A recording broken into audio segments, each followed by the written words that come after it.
E chenro maneno piny owacho chwalo gige somo ne jopuonjrego duto.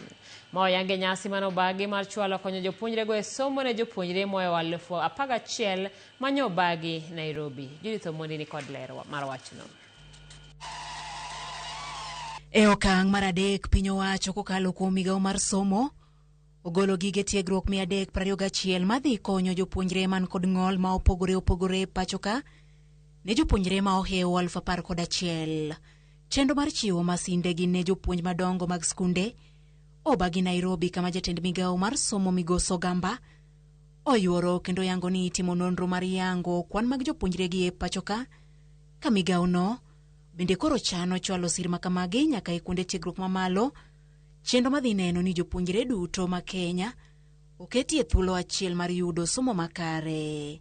KISA is intending to expand the distribution of assistive devices and technologies to reach learners with disabilities in senior schools and tertiary institutions, including universities. Don't do this device distribution unless you know the needs of every learner. And we will take the directive very seriously, that we do needs assessment for every learner throughout the education sector. We'll do that one as a directive for the CS. We have to do it and do it well, so that we have to know where a learner is, where every learner is supposed to be, and what they have at the moment, so that we know the gap of their needs. E kinde romoni kata kamano, riwruoge mag jopuonj man kod ng'ol ywak ni tiegruok mag jopuonjre mag ECD ma ong'ol pod ni piny mokalo, ka koro gikwayo mondo mi sirikal otieg jopuonj manyalo konyo jopuonjre gi yare nasari ahinya to e kinde ma CBC nyak. We have ECD SME director.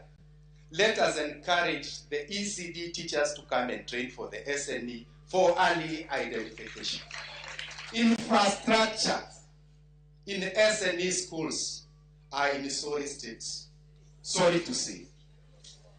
Jatend migawo mar somo Migoso Gamba ochiwo chik mondo bad migawo no matiego jopuonj mag jopuonjre ma ong'ol one ni ochiwo budget madhi neno ni japuonjre ka japuonjre ma ong'ol oyudo masin mar tiegruok kod konye ngimane ma ok oriwo kod japuonjre machielo. In with the Presidential Working Party recommendations on KISA, I direct the institute to work closely with all learning institutions of special needs, so that every learner is provided with assistive devices at the ratio of 1:1. Ripote wirem kod kwan jopuonjre gi ichan goli e thuolo mar dweche 2 mabiro.